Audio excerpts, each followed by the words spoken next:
Vikramshila IAS coaching institute 14 बीघा ऋषिकेश। भारतीय इतिहास कर रहे थे हम, मॉडर्न हिस्ट्री में थे। आज करना है हमने आर्थिक विकास, यानी 1947 से 1986 के बीच में क्या क्या आर्थिक विकास हुआ उसके बारे में पढ़ रहे हैं। तो सबसे पहले भारतीय योजना व्यवस्था के प्रमुख उद्देश्य, भारतीय योजना व्यवस्था के प्रमुख उद्देश्य पढ़ने हैं। तो पहला उद्देश्य था कि उत्पादकता को अधिकतम करना। किसको? उत्पादकता को अधिकतम करना, जिससे राष्ट्रीय एवं प्रति व्यक्ति आय के उच्च स्तरों को प्राप्त किया जा सके। भैया जब देश आजाद हुआ था तो बताया जाता है कि सुई से लेके जहाज तक सब बाहर से आता था, उत्पादकता थी नहीं कुछ भी, सब कुछ तो ध्वस्त कर चुके थे ये लोग, है ना। तो उत्पादकता को अधिकतम करना जिससे राष्ट्रीय एवं प्रति व्यक्ति आय, यानी राष्ट्रीय आय एवं प्रति व्यक्ति आय, प्रति व्यक्ति आय बोलते हैं पर कैपिटा इनकम, राष्ट्रीय आय बोलते हैं नेशनल इनकम, को उच्च स्तरों को प्राप्त किया जा सके। दूसरा, समानता एवं न्याय पर आधारित एक समाजवादी समाज की स्थापना और शोषण का अंत करना। एक समाजवादी समाज की स्थापना करना था जो कि समानता पर आधारित हो, जो कि न्याय पर आधारित हो, और साथ में शोषण का अंत करना था।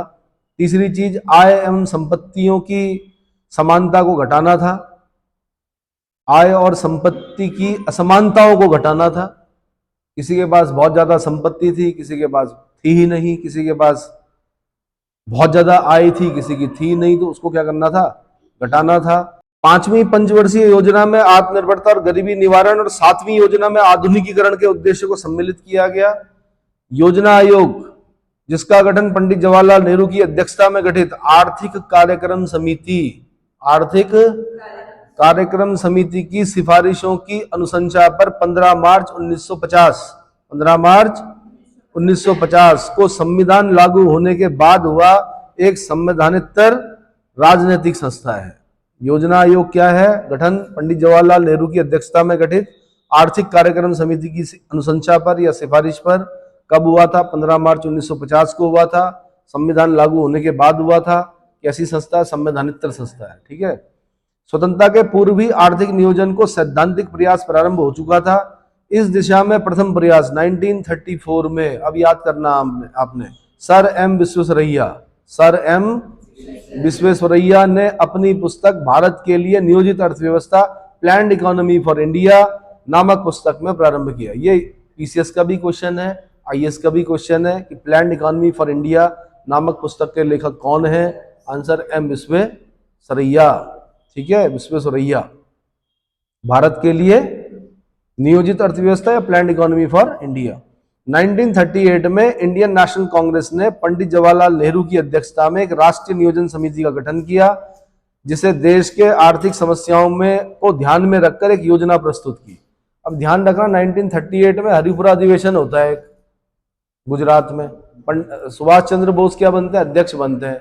उसी अधिवेशन की एक देन ये है कि उसी समय में 1938 में इंडियन नेशनल कांग्रेस ने एक राष्ट्रीय नियोजन समिति गठित की। उसका अध्यक्ष किसको बनाया गया? पंडित जवाहरलाल नेहरू। किसको? भारतीय राष्ट्रीय कांग्रेस के हरिपुरा अधिवेशन 1938 के अध्यक्ष सुभाष चंद्र बोस हैं, लेकिन 1938 के राष्ट्रीय नियोजन समिति के अध्यक्ष पंडित जवाहरलाल नेहरू हैं, जिन्होंने क्या करना था? देश की आर्थिक समस्याओं को ध्यान में रखकर एक योजना प्रस्तुत करनी थी। अगस्त 1944 में भारत सरकार ने एक अलग विभाग, नियोजन एवं विकास विभाग खोला। कौन सा? नियोजन एवं विकास विभाग की स्थापना कब हुई? 1944 में हुई। राष्ट्रपिता गांधी की आर्थिक विचारधारा से प्रेरित होकर श्रीमन नारायण ने 1944 में एक योजना प्रस्तुत की, जिसे गांधीवादी योजना के नाम से जाना जाता है। अब गांधीवादी योजना का क्या बोलते हैं, किसने बनाई थी? आंसर श्रीमन नारायण। ये भी यूपीपीसीएस का क्वेश्चन रह चुका है। क्या रह चुका है? कि गांधीवादी योजना 1944 किसके द्वारा बनाई गई थी? श्रीमन नारायण के द्वारा। क्लियर हो गया? 1944 में बंबई में 8 उद्योगपतियों ने मिलकर a plan for economic development in India नामक एक 15 वर्षीय योजना प्रस्तुत की, जिसका उद्देश्य भारत के आर्थिक विकास पर बल देना और 15 वर्षों में प्रति व्यक्ति आय को 65 रुपए से बढ़ाकर 130 रुपए करना था। कितने उद्योगपति? 8 प्रमुख उद्योगपति। कब? 1944। क्या? A plan for economic development in India, economic development in India, ये याद रखना है आपने। अप्रैल 1945 में एम एन रॉय, मानवेंद्र नाथ राय द्वारा एक साम्यवादी योजना, जन योजना, पीपल प्लान निर्मित की गई। सारे क्वेश्चन बने हुए, पीपल प्लान किसका था? Answer M N Roy, Manabendra Nath Roy का था। कब का था? अप्रैल 1945 का था। ठीक है। 1948 में राष्ट्रीय आयोजन समिति, ये 1938 में गठित हुई थी वैसे, लेकिन 1948 में राष्ट्रीय आयोजन समिति की रिपोर्ट प्रकाशित हुई 10 साल बाद, जिसमें इस बात पर बल दिया गया कि समस्त मूल उद्योग और सेवाओं, खनिज जैसे रेल, जलमार्ग और सार्वजनिक उपयोगिता वाले उद्योग पर राज्य का स्वामित्व होगा। कितनी टेंशन रही होगी जब देश आजाद हुआ होगा कि रेल किसके पास रहेंगी, डाक किसके पास रहेगी, आयुध डिपो किसके पास रहेंगे, कौन सी चीज राज्यों को देंगे, कौन किस पर केंद्र का नियंत्रण होगा। शुरू शुरू में यही तो दिक्कत हुई कि राज्य डरा हुआ था, तो राज्य ने अधिकतर जो उद्योग थे ना उनको अपने हाथों में रखा। किसमें रखा? और प्राइवेट के लिए लाइसेंसिंग कानून थे बड़े। तो क्या होता है, आप सुनते होंगे 1991 में वित्त मंत्री मनमोहन सिंह थे ना? तो एलपीजी, लिबरलाइजेशन, प्राइवेटाइजेशन, ग्लोबलाइजेशन, सुना है ना? तो उदारीकरण जो होता है, उदारीकरण में वो जो लाइसेंसिंग राज था ना इंस्पेक्टरों का, वो खत्म कर दिया गया। एक लिस्ट थी बहुत लंबी, 2 लिस्टें थी दरअसल। एक तो प्राइवेट के सेक्टर के लिए थी, पब्लिक सेक्टर की लिस्ट बहुत लंबी थी।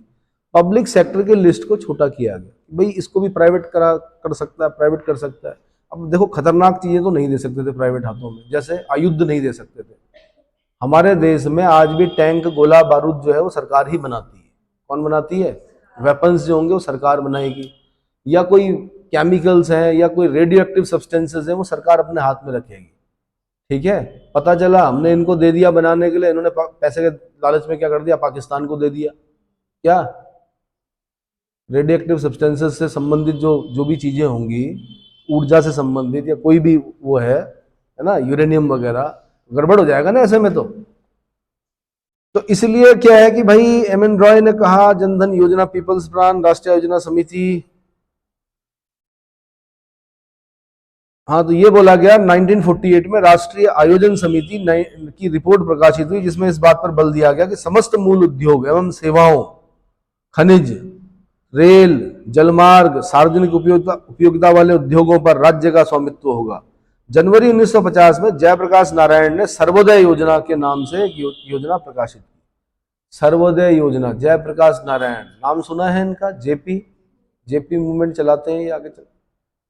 ये वही है जो हजारीबाग की जेल फांद कर, क्या भारत छोड़ो आंदोलन के दौरान हजारीबाग की जेल में थे, दीवार फांद कर बाहर निकले, भूमिगत होकर क्या किया, भारत छोड़ो आंदोलन को नेतृत्व प्रदान किया। ये वही व्यक्ति हैं जो लिखते हैं वाई सोशलिज्म, समाजवाद क्यों। ये वही व्यक्ति हैं जिन्होंने लिखा था क्या, प्रेजेंट डायरी, जेल में लिखी थी इन्होंने, है ना? वही जयप्रकाश नारायण।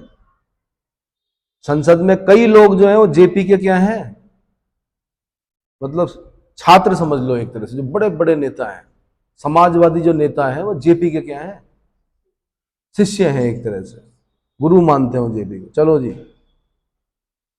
लेकिन जेपी जैसे नहीं बन पाए, जेपी थे। चलो जी, 1950 में राष्ट्रकुल के सदस्य देशों ने अंतरराष्ट्रीय स्तर पर आर्थिक नियोजन की एक विस्तृत योजना प्रस्तुत की, जिसे कोलंबो प्लान, क्या कहा जाता है? कोलंबो प्लान कहा गया। राष्ट्रकुल के सदस्य देशों ने, कॉमनवेल्थ, राष्ट्रकुल किसको बोलते हैं? कॉमनवेल्थ के सदस्य देशों ने अंतरराष्ट्रीय स्तर पर आर्थिक नियोजन की एक विस्तृत योजना प्रस्तुत की, उसे बोलते हैं कोलंबो प्लान। कोलंबो पता है ना कहाँ है? श्रीलंका की राजधानी थी कभी, है ना? अब कहाँ है? जयवर्धनापुर है। कौन कौन श्रीलंका की राजधानियां रही हैं आज तक? ठीक है, कोलंबो रही है, जयवर्धनापुरे रही है, और बताओ? अनुराधापुर रही है, पोलोन रोवा रही है। चोलों के समय पढ़ेंगे आप अनुराधापुर।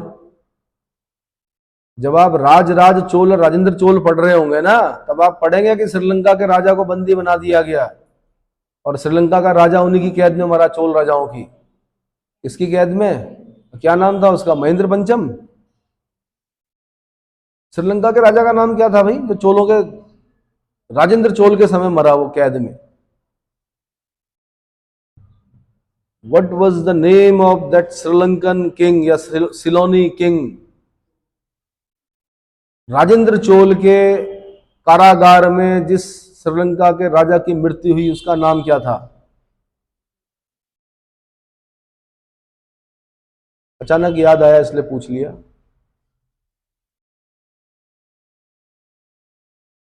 स्वतंत्रता प्राप्ति के बाद भारत सरकार ने 1950 में जवाहरलाल नेहरू की अध्यक्षता में योजना आयोग का गठन किया ताकि देश की मौलिक पूंजी और मानवीय संसाधनों की आवश्यकता का अनुमान लगाया जा सके और इनका अधिकतम संतुलन प्रभावी किया जा सके।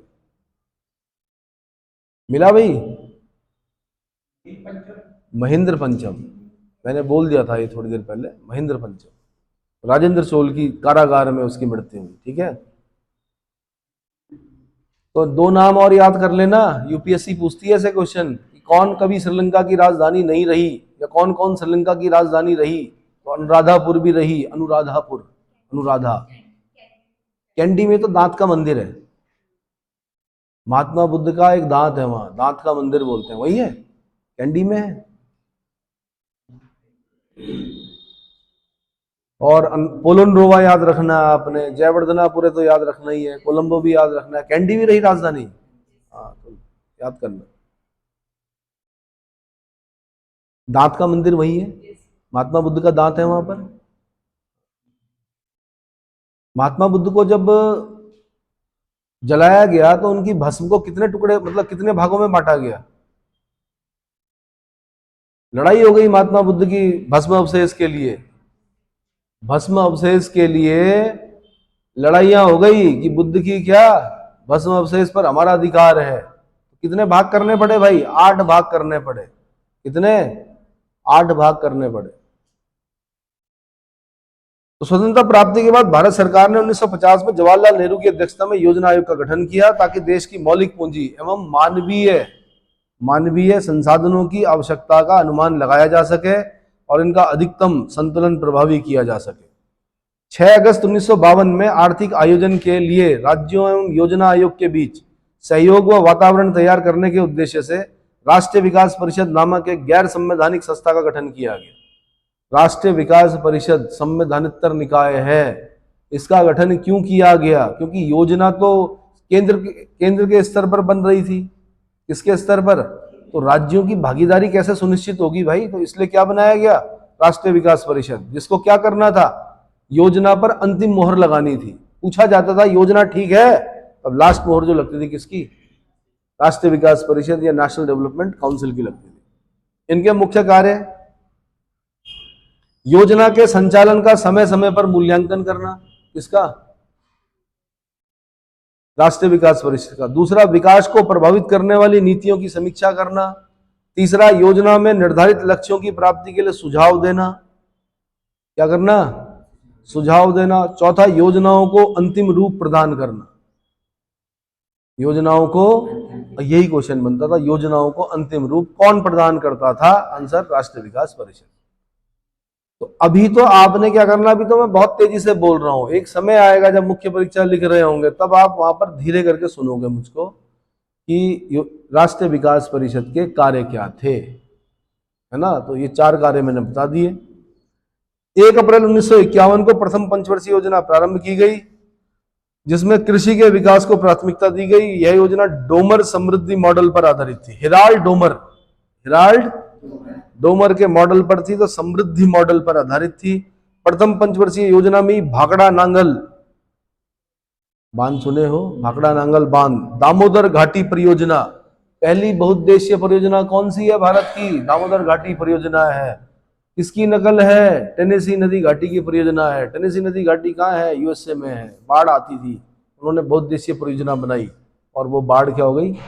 बाढ़ ही क्या रुकी, सब कुछ बढ़िया हो गया वहां पर। तो हमारे देश में भी उसी तर्ज पर पहली बहुउद्देशीय परियोजना कौन सी है? दामोदर घाटी परियोजना। फिर उसके लिए बनाया गया दामोदर घाटी निगम। क्या बनाया गया? ऐसे ही हीराकुंड परियोजना, सबसे लंबा डैम है देश का, 5 किलोमीटर लंबा है लगभग। कितना?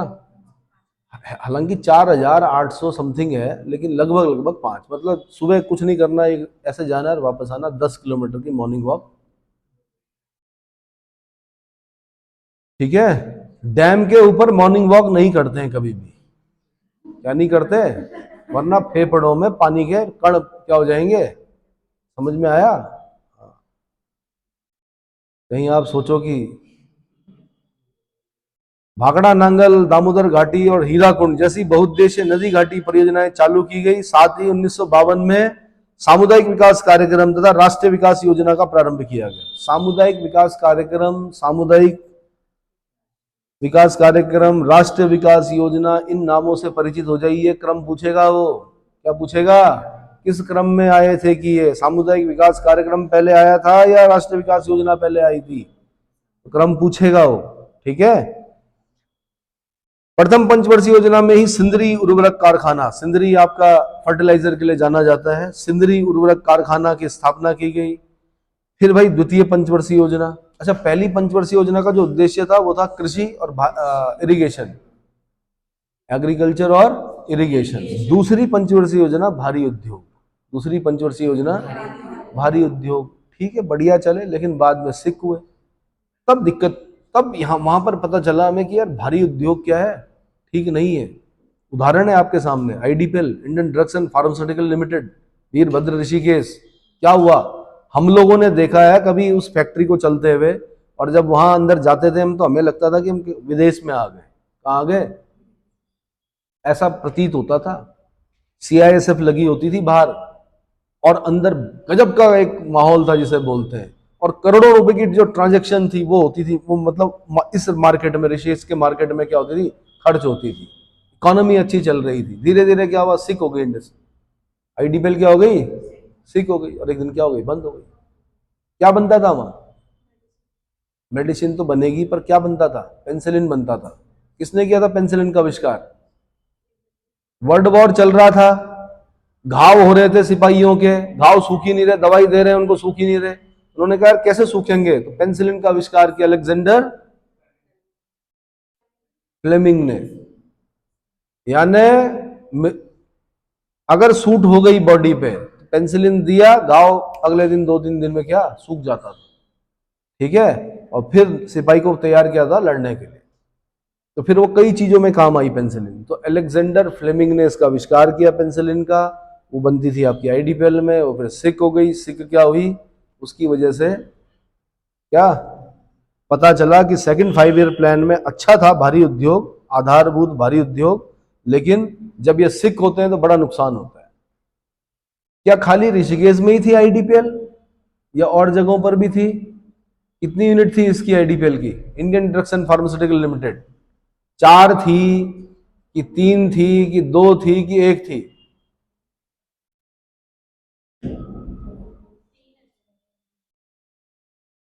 बताइए कहाँ कहाँ थी? हम्म, हम्म, एक और रही होगी, चेक करो ढंग से। क्या होता है कि जब 3-4 यूनिट होती है ना, तो एक अगर सिक हो गई तो 3 पे बर्डन पड़ जाता है उसको पालने का, किसको, जो बीमार है। अब क्या होता है, उसके चक्कर में दूसरी भी सिक हो जाती है। अब 2 को पालने का किस पर, 2 पर। अब 2 पर, फिर 1 पर, फिर 1 पर हो जाता सारा बर्डन। और जब सारा बर्डन एक व्यक्ति पर होगा बीमार को पालने का, तो क्या होगा, वो भी बीमार हो जाएगा, वो भी बंद हो जाएगा। तो सिद्धरी उर्वरक कारखाना समझ में आ गया। द्वितीय पंचवर्षीय योजना आधारभूत एवं भारी उद्योग पर विशेष बल के साथ देश के तीव्र औद्योगिकरण को मुख्य लक्ष्य बनाया गया। यह योजना पीसी महालनोबिस मॉडल पर आधारित थी। महान सांख्यिकीविद पीसी महालनोबिस। भाई सुनिए, राष्ट्रीय सांख्यिकी दिवस कब मनाते हैं हम, कब मनाते हैं? अरे सांख्यिकी दिवस कब मनाते हैं? 29 जून को मनाते हैं। कारण अब मैं पूछ रहा हूं क्यों मनाते हैं? पीसी महालनोबिस का क्या है उस दिन? 29 जून को पीसी महालनोबिस क्या हुए थे, पैदा हुए थे कि पुण्यतिथि है? जयंती है, यानी जन्म हुआ था पीसी महालनोबिस का कब, 29 जून को। इसीलिए 29 जून को सांख्यिकी दिवस के रूप में मनाया जाता है। सांख्यिकी को इंग्लिश में क्या बोलते हैं?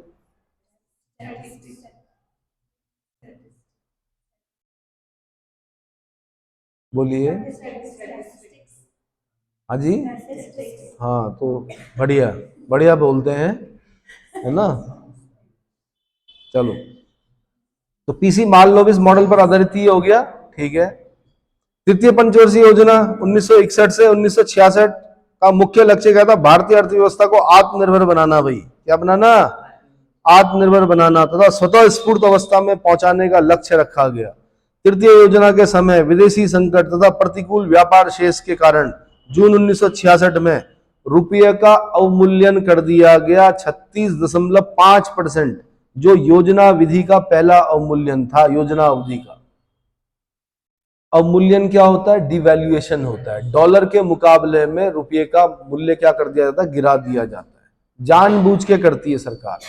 क्या करती है और क्यों किया जाता है बताओ तो? डिवैल्यूएशन क्यों करते हैं? अच्छा लगेगा यार कि डॉलर के मुकाबले हम खुद अपने रुपये को क्या कर रहे हैं? गिरा रहे हैं उसके मूल्य को। और क्यों कर रहे हैं ऐसा? यानी ऐसी परिस्थितियां उत्पन्न हुई, क्या हुआ? विदेशी संकट आ गया। भाई 62 में चाइना युद्ध हुआ, भारत चीन युद्ध हुआ, हार गए, ठीक है। दूसरा क्या हुआ? प्रतिकूल व्यापार शेष। प्रतिकूल व्यापार शेष, तो क्या करना पड़ा? रुपए का अवमूल्यन करना पड़ा, डिवैल्यूएशन करना पड़ा। डिवैल्यूएशन क्यों किया जाता है इसको याद कर लो अभी। आयात को हतोत्साहित करने के लिए, क्या शब्द यूज करना है आपने? हतोत्साहित करने, आयात को हतोत्साहित करने के लिए, और निर्यात को प्रोत्साहित करने के लिए। निर्यात को प्रोत्साहित करने के लिए, क्योंकि डॉलर के मुकाबले जब हमने अपने रुपए के मूल्य को गिराया तो विदेशियों के लिए यहाँ की चीजें जो हो गई वो सस्ती हो गई, तो उन्होंने अधिक से अधिक क्या क्या खरीदा। ये प्रवृत्ति सब में होती है, जहां रेट गिरा समझ लो लाइन लग गई। तो वैसे ही निर्यात क्या हो गया? बढ़ने लगा। आयात अब हमारी करेंसी गिर गई नीचे डॉलर के मुकाबले, तो हमारे लिए वो चीज क्या हो गई? महंगी हो गई। तो हमने क्या कर दिया? खरीदना बंद कर दिया। मैं छोड़ यार, अपने ही देश का क्या करते हैं? प्रोडक्ट यूज करते हैं। तो आयात को हतोत्साहित करने के लिए, आयात मतलब आना, आयात मतलब अंदर आना, आयात को हतोत्साहित करने के लिए और निर्यात को प्रोत्साहित करने के लिए।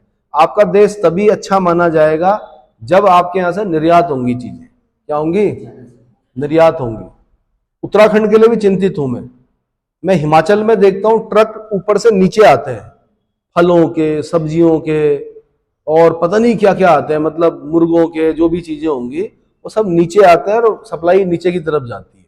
उत्तराखंड में मैं देखता हूँ, रात के समय देख लीजिए कहीं पर भी, और ट्रक ऊपर जा रहे होते हैं। ये अच्छा नहीं है राज्य के लिए। क्या नहीं है? इसका मतलब उत्पादन हो ही नहीं रहा भाई। तो कर क्या रहा उत्तराखंड भाई? क्या कर रहा है? कृषि कर्मणा पुरस्कार मिल रहे हैं, तो अगर कृषि कर्मणा पुरस्कार मिल रहे हैं तो कृषि के जो प्रोडक्ट है वो नीचे आने चाहिए ना, ट्रक के ट्रक आने चाहिए नीचे, फल आने चाहिए। हिमाचल से ही क्यों आ रहे हैं? क्या उत्तराखंड में सेब नहीं होता? वहां से क्यों नहीं आ रहे हैं नीचे? समझ में आया? और लगातार आने चाहिए, ऐसा नहीं कि एक महीने विशेष में। मौसमी बेरोजगारी नहीं चाहिए, लगातार। क्या कि हम उनकी नीचे जो मैदानी इलाके हैं उनका क्या कर सके? पोषण कर सके। तो जब ट्रक आएंगे तो करेंसी ऊपर जाएगी और समृद्धि आएगी, पलायन रुकेगा। क्या रुकेगा? कहां पहुंचे भाई? भारतीय अर्थव्यवस्था को आत्मनिर्भर बनाना और स्वतः स्फूर्त अवस्था में पहुंचाने का लक्ष्य, ठीक है। अवमूल्यन भी कर दिया हमने। कितना किया? 1966 में रुपए का अवमूल्यन जो किया हमने 36.5% किया। कितना किया? योजना अवधि का पहला अवमूल्यन था। यह योजना चीन आक्रमण तथा पाकिस्तान आक्रमण के कारण अपने लक्ष्य को हासिल करने में असफल रही, जो सभी योजनाओं में एक अपवाद है। तीसरी पंचवर्षीय योजना अपवाद है, ये अपने लक्ष्य को हासिल करने में असफल रही। इसीलिए आप पढ़ते हैं कि 1966 से 69 के बीच में क्या चलता है? कौन सा प्लान चलता है भाई? अरे यार, प्लान हॉलीडे। देखिए, योजना अवकाश कब से कब तक बोलते हैं हम? 1966 से लेकर और 1969 तक मेरे ख्याल से प्लान हॉलीडे है। चेक करो मोबाइल पे, मोबाइल खाली। हाँ तो इसको याद कर लो, ये वनडे एग्जाम में आता है कि प्लान हॉलीडे, योजना अवकाश कब से कब तक, 1966 से 19। अच्छा एक और क्वेश्चन आता है रोलिंग प्लान कब से कब तक, तो मोरारजी देसाई का जब समय था उसको रोलिंग प्लान बोलते हैं। रोलिंग प्लान को हिंदी में क्या बोलते होंगे भाई? रोलिंग प्लान को हिंदी में क्या बोलते हैं? मतलब 78 से 79, 79 से 80, 78, हाँ लगभग मोरारजी देसाई के समय में क्या चलता है? रोलिंग प्लान चलता है। रोलिंग प्लान को हिंदी में देखिए क्या बोलते हैं? है नहीं, कुछ और बोलते हैं।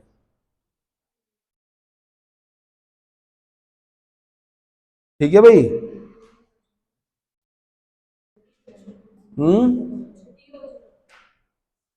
रोलिंग प्लान को हिंदी में क्या बोलते हैं ये पूछ रहा हूँ।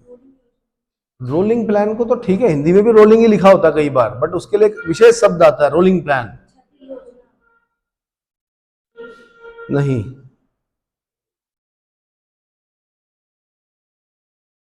चलिए आगे बढ़ते हैं। 1906 खाद्यान्न के क्षेत्र में आत्मनिर्भरता प्राप्त करने के लिए 1966 में हरित क्रांति यानी ग्रीन रिवॉल्यूशन प्रारंभ किया गया। वही मैक्सिकन सीड्स, फर्टिलाइजर का प्रयोग, इरिगेशन की सुविधा, है ना।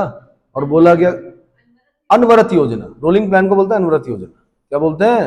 अनवरत शब्द से आएगा आपके पास क्वेश्चन। अनवरत योजना कब से कब तक? आंसर 78 से 80।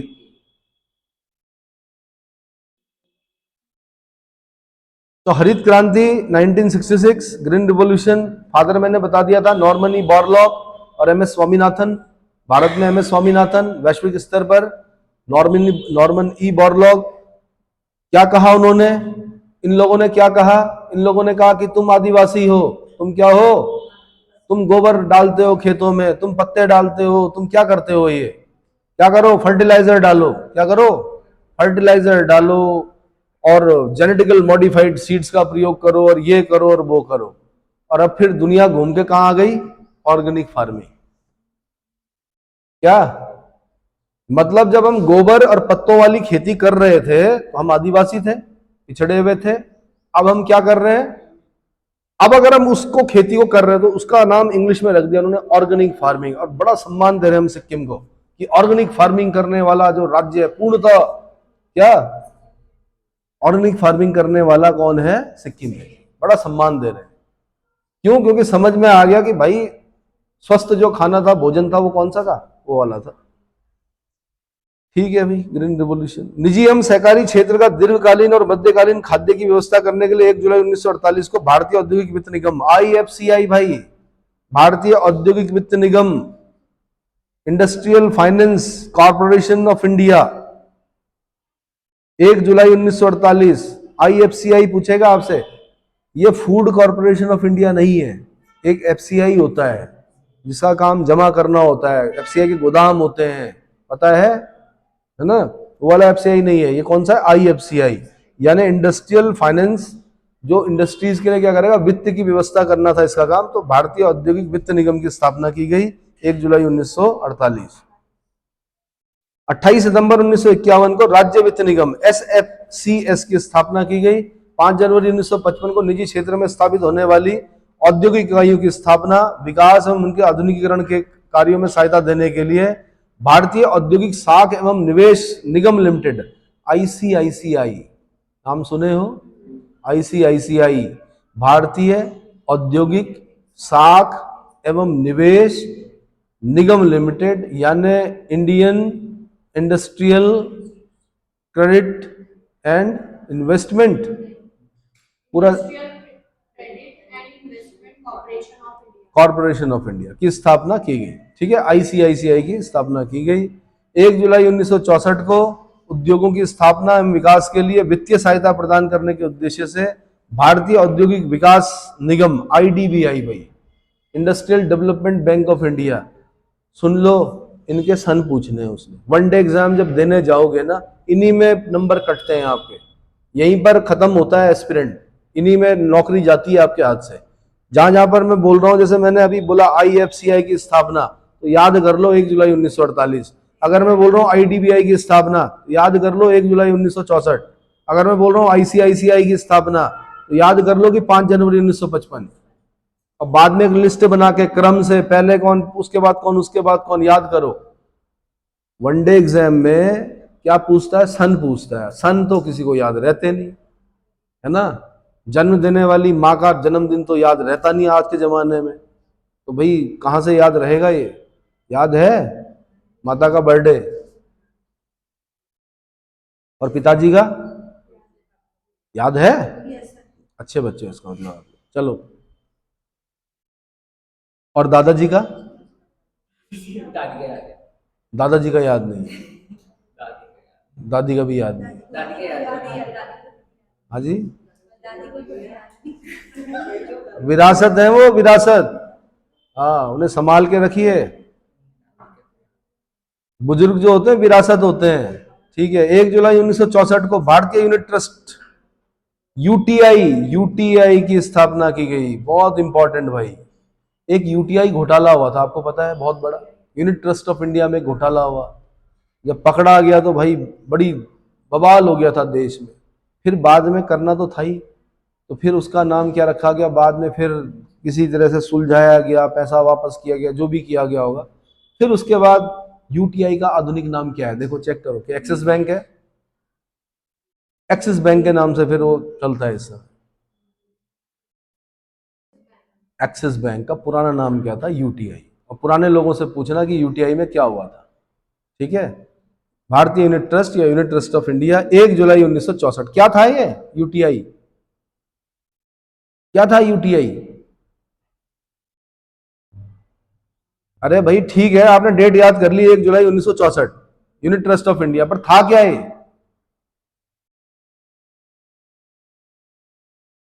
हाँ जी, बैंक नहीं था।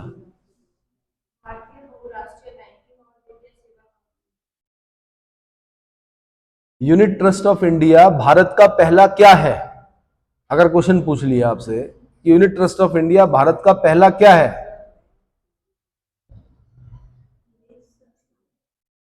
निवेश, निवेश संस्थान। जिसमें क्या, समझ में आया? और किस प्रकार का निवेश?